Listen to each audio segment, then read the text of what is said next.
Okay, welcome to our private sector track session number 3. And we would like to welcome our friends from Lackawanna College. They're going to be talking about demystifying innovation, inspiration from stories, bumps, and bruises. And our speakers are Stephanie Decker and Dr. Eric Barone Pricci. Stephanie is a graduate of the Culinary Arts program at the Culinary Institute of America, located in Hyde Park, New York. She has over 2 decades of restaurant and management experience, including 10 years as a restaurant owner. She is currently the AVP of Social and Economic Impact at Lackawanna College and has served in this role for the past 5 years. Dr. Eric Pricci has over 12 years experience working in the Administration of Academic Affairs at Lackawanna College. She has served as the college's Vice President of Academic Affairs since 2012. In this role, she has directly supported faculty, all academic programs, staff, the registrar, the student success. She will also take the responsibility of all student affairs functions, including student engagement and athletics. And I'm going to introduce Stephanie and Dr. Eric. Thank you. Thanks. Hi, everybody. We're so excited to be here with you today. My name is Stephanie Decker, and I currently serve as the Associate Vice President for Social and Economic Impact at Lackawanna College. And this is my colleague and partner in innovation, our provost, Erica. Erica, would you introduce yourself? Sure. Hi, everybody. I'm Erica Pricci. You'll notice that we are 2 college administrators who are on the private sector track and not the academic track.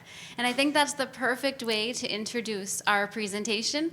We're here to talk to you about innovation because both as individuals and as an organization, Lackawanna College, we innovate every day.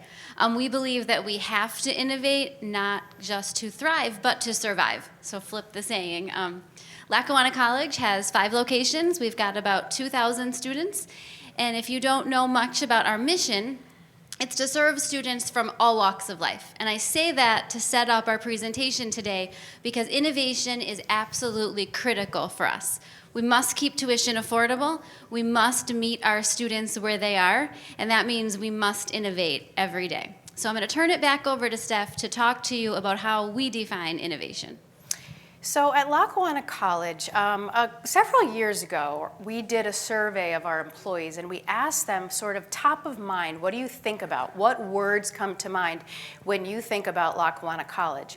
And we were delighted that one of the main words was innovation, that they viewed us as having a strong culture of innovation. So our president, Dr. Jill Murray, who we could talk for hours about, and she's here in the back, Jill and Erica and myself, we were just so proud that we were in this culture of innovation with these wonderful teams where all these great ideas were just birthing here and there that we thought, we have to share this information. So the 3 of us embarked on a journey to write a little book on how we got there and some of our successful projects with teams. So we thought we'd share some of that content with you today, and we'll start with our definition of innovation. So when most of us think about innovation, we think of it as that big white section on the paper, right? We think of those big technology companies, those industry disruptors like the Teslas and the Apple and the Google. And so that could be intimidating to us. And we think as a small company or from a small region in NEPA, well, we could never have an innovation that would take up the whole page, that would spill everywhere. But at Lackawanna, we like to think in the small spaces, right? In the margins of the page. And we know that we can have some really big impacts in those spaces. So Erica's going to tell you a little bit about how we do that, where we look in the margins, and how we begin to innovate there. We start, honestly, with the things that drive us crazy and our pain points and the things that are most difficult for us. We realized that it's a lot easier to make a break fix when there's a problem, right? It's easier to say, oh, this process isn't working right. Here's a way to fix it. Here's a Band-Aid. Move on to the next thing. In our experience, that's been the greatest way to stifle innovation. To really live in the pain points and really look at feedback. What are our consumers? What are our students? What do they not love? And we refuse to say that's just the way it is. It is what it is. Higher education is tough. Schedules are tough. Barriers are there. Bills are what they are. we're not willing to say any of those things, and we're taking our pain points and our problems as our impetus to innovate. And I'm going to pick on Steph a little. We've been working together a long time, so we can do that a lot. Steph lives in the world of problems. I think sometimes Steph loves to wake up in the morning and find a problem because that gives her the chance to come up with the solution to that problem. Very true. Weird, but true. So Erica and I are both primarily teachers. And so today we're going to share 3 strategies of how we got to be such a culture of innovation, specifically how we innovate through the bumps and bruises in professional lives. And then we're going to share a story of when that worked for us, because we think stories are really powerful ways to teach. So strategy 1, Erica's right, I love problems and I love pain points because it's there that we find powerful solutions. It's in the problems and in the pain points where we see opportunities to provide products or services that consumers need. So the first step we do when we're employing strategy 1 is we have to identify, right? What is it? What are customers, for us students, what are they complaining about? What about the plan that we really were sure was going to work tanked, right? Where did we fall and scrape our knees? Or where did someone say, no, I just don't like that, even though it was an idea that we loved? So then we really zero in on that and say, okay, where do we need to pivot? Number 2 in this strategy is we learn to see problems as fertile soil for innovation.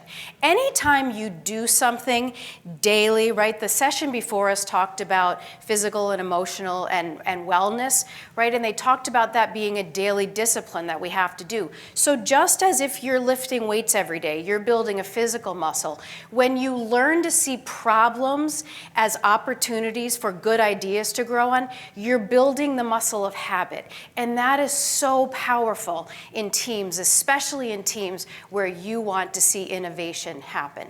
And the third strategy here, or the third way that we employ this strategy, is we look for the win-win solution. Anybody else here like to read as much as Erica and I read? We are crazy consumers of content. Well, you'll probably remember Stephen Covey's The 7 Habits, right? I'm sure a lot of us read that book, or if you didn't, you should. And habit 4, Covey says, look for the win-win solution, right? So we don't want there to be one champion on our team. We don't want one stakeholder to win. We want to create teams where everybody on the team touches the idea or the opportunity and is part of the winning solution. And we want to create solutions where more than one stakeholder wins. So now it's story time. Here's an example of when we did this. So you'll see on the left here, you'll see pictures from our School of Hospitality's student-run restaurant called 409 on Adams. Shameless plug, there's a reception there today at 4:30, and we're really hoping that all of you come and join us there and see it. So we love 409 on Adams because it is a living classroom where students from all 4 of our majors in our School of Hospitality take what they learn in theory and then apply it with real customers who are giving feedback, who are complaining, who have allergies. We drop dishes. We make all the mistakes that they're going to have happened to them in the industry, but they do it under the guidance of awesome teachers. This is the special sauce of our culinary and hospitality education. Our students love this experience, but the pandemic happened, right? Talk about a problem. I'm sure you're all sitting here thinking of the problems the pandemic created for you. Well, opening a restaurant was going to be a royal pain in the butt, right? We had to wear masks, we had to socially distance, we had capacity limitations. So it was going to be a huge problem just to try to open this, just for Erica and Jill to tell me I was going to be allowed to open it was going to be a problem. The second problem that our School of Hospitality team bumped into was our mission. One thing about Lackawanna College is we all know and live our mission. Our mission guides our action and our decision making every day. So when we were thinking to ourselves, can we open, part of our mission calls upon us, along with our students, to make the communities we live in better. Well, the problem was the restaurant community was dying. Right? The pandemic had them shut down for months. They had labor shortages. They didn't have a lot of money because of shutdown and capacity limitations to open up and buy all the things, all the expensive perishable ingredients needed to run a restaurant. So could we open up? Should we open up and take customers away from our local restaurants? And then the third problem was our students. We have one of our former students in the audience today, Michael, and this is a great experience for them.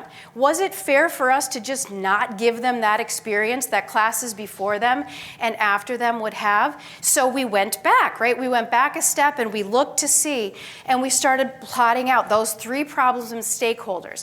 And we wrote them all on a whiteboard. And we started looking for what's the problems the restaurant have? Well, they don't have a workforce. We have students in 4 areas of a restaurant: the bar, the bakery, the dining room, the kitchen. We have employees they could use. What's another problem for the restaurants? Food's expensive. Well, guess what? Our students learn by us purchasing food whether we sell it to the public or not. We started asking some really wild questions. They have really great chefs.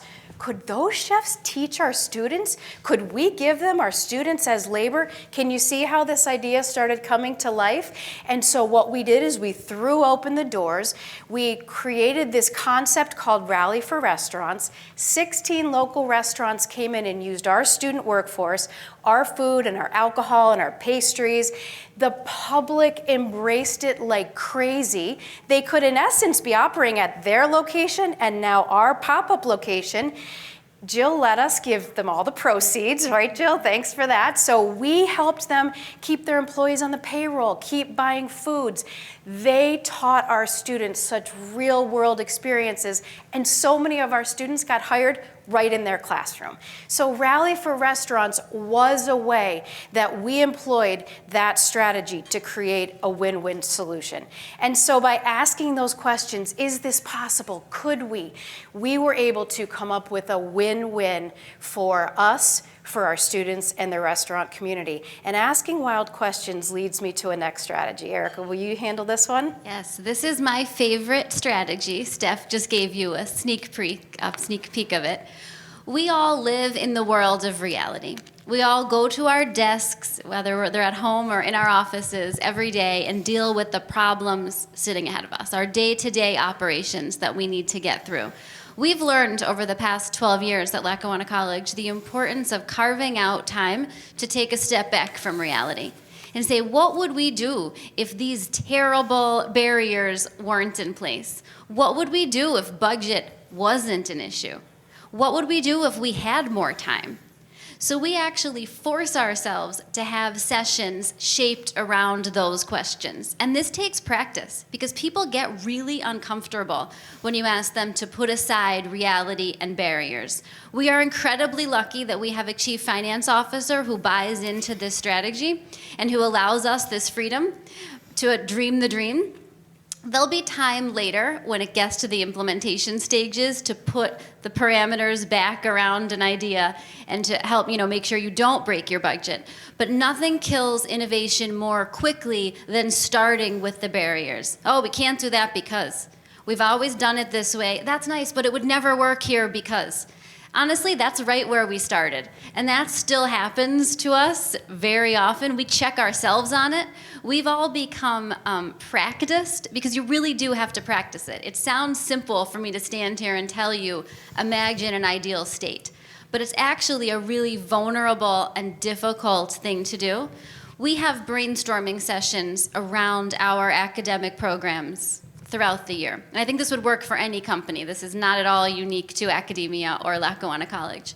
And we've started our brainstorming sessions by asking our group, every single person in attendance has to come up with their dream.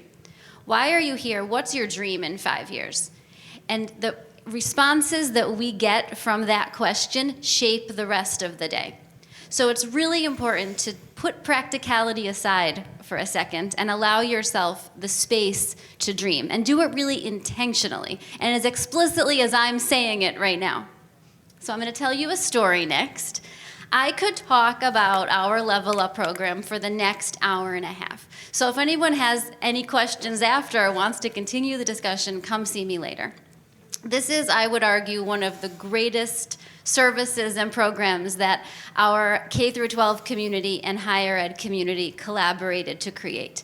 It's quick by way of background.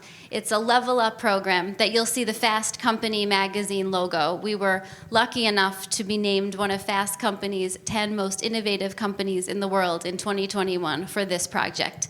And it was birthed out of asking these really wild questions. So I'm not sure how many of you have a background in education, so I'll give you the quick, bird's eye view. For a long time, the Commonwealth of Pennsylvania has supported a dual enrollment program. It's a fantastic program where students in high school can earn college credits at a vastly reduced tuition rate while they're still in high school. It's fantastic. We've had thousands of students take advantage of it over the years, as have many other colleges.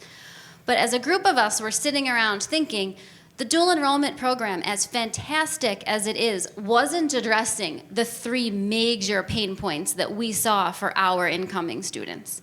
Our incoming students were having huge knowledge gaps between high school and college. Not just competence gaps, but knowledge gaps in what they wanted to major in. What's business? What's criminal justice? What's human services? How do I be a student? You mean I have to buy a textbook? How do I take notes? The knowledge gaps were incredibly vast for the students that we were seeing. College affordability, another topic we can, start talking about today and finish talking about next week. That one needs no explanation. The student debt crisis continues to get worse and worse. And social capital, which is something that's not as obvious as the other two. We at Lackawanna College serve a very large population of first-generation students. They don't have anyone in their life who understands the system of college. They don't know what it means to put together a compelling application. They don't know the financial aid is available. And as soon as they hit a little hiccup in the process along the way, they're just not going to do it. So that lack in social capital for some really bright young minds was another huge problem that we saw.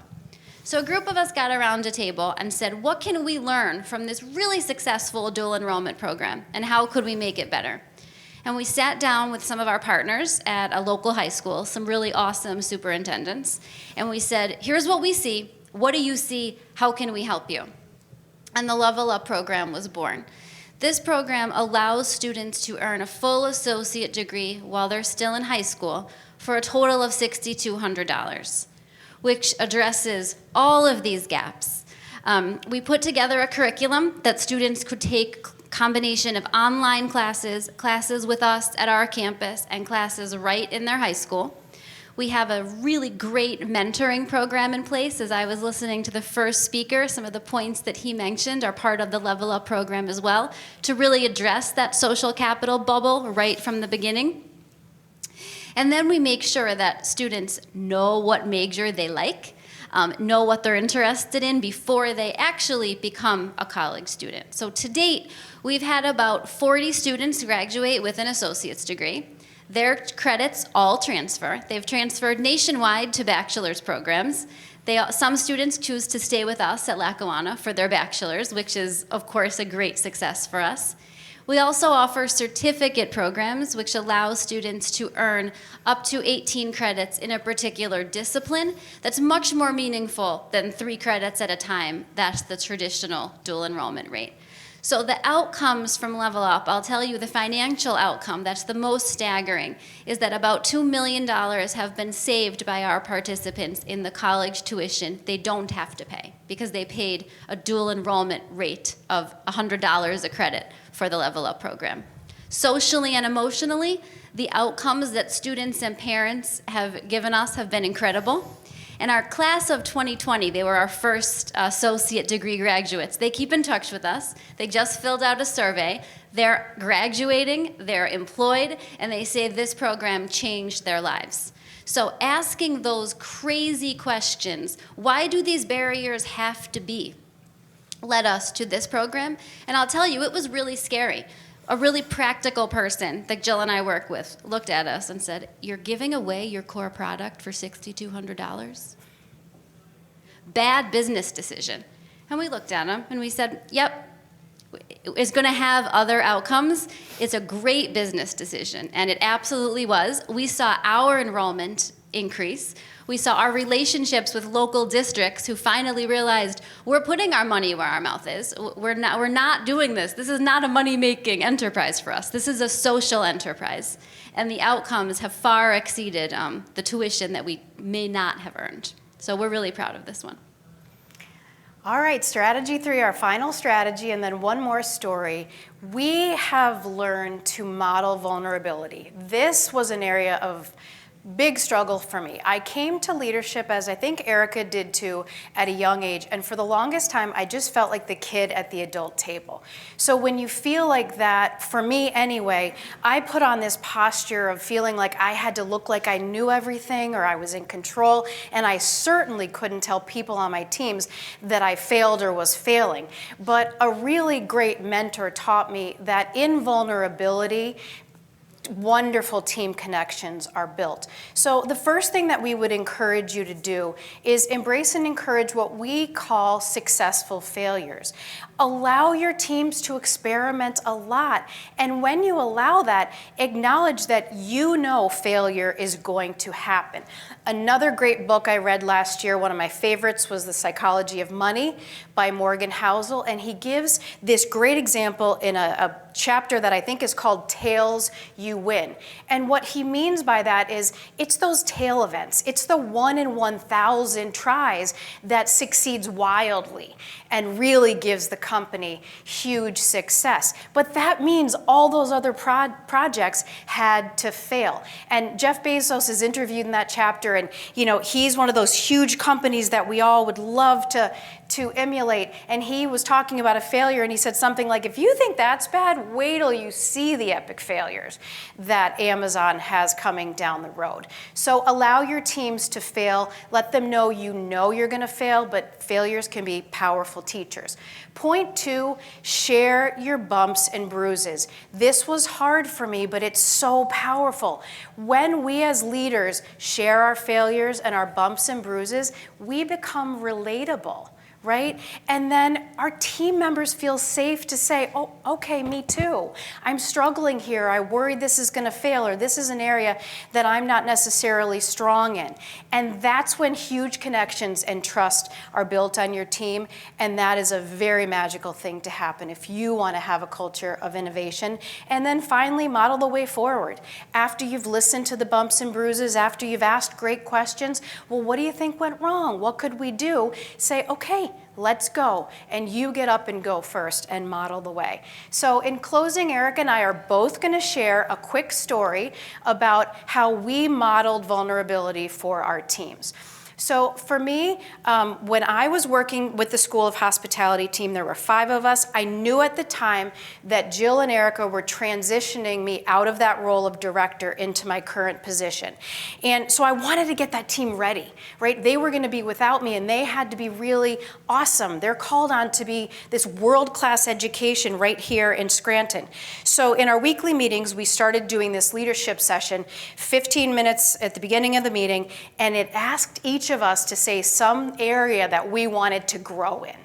And I could see everybody on my team, especially because I was their boss, they're like, oh shoot, I have to admit that I stink at something or I'm not that great. So I had to do this strategy. I went first and I said, guys, I really want to work on courage this year. Jill is asking me to come out of my comfort zone an awful lot, and that is going to take courage. And one of the girls on my team, she goes, you need courage? And I'm like, well, not here. I feel safe in a restaurant, but I don't feel safe in these new places Jill's calling me to. So she said, why don't you wear yellow, the color of the cowardly lion, every time you need courage? And that's going to be an outward symbol to us to support you. So I want to show you guys my earrings. Can you see them? So I put on the color of courage today because this takes courage from me too. But when I did that, when I told my team the things I needed to work on, it opened up the opportunity for them all to share.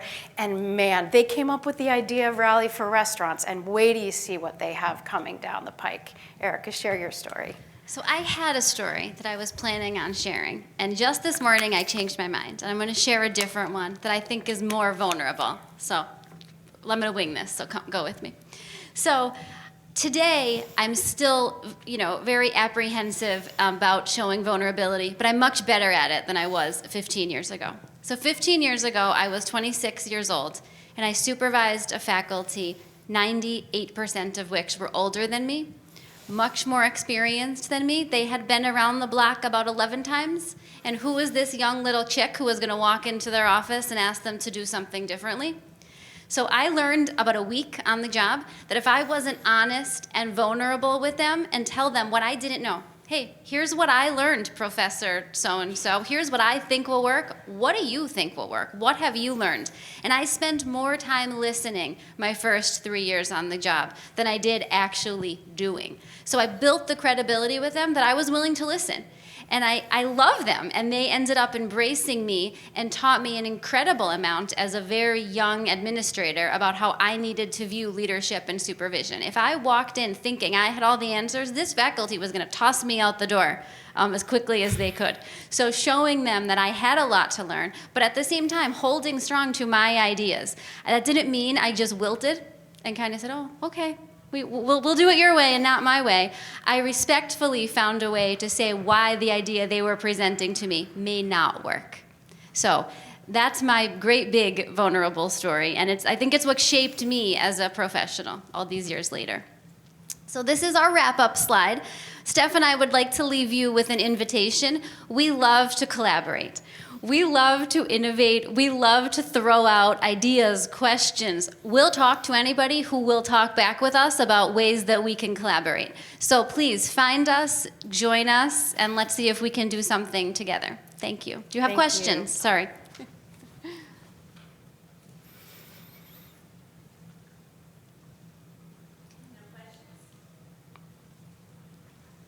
Thank you. Okay, thank you.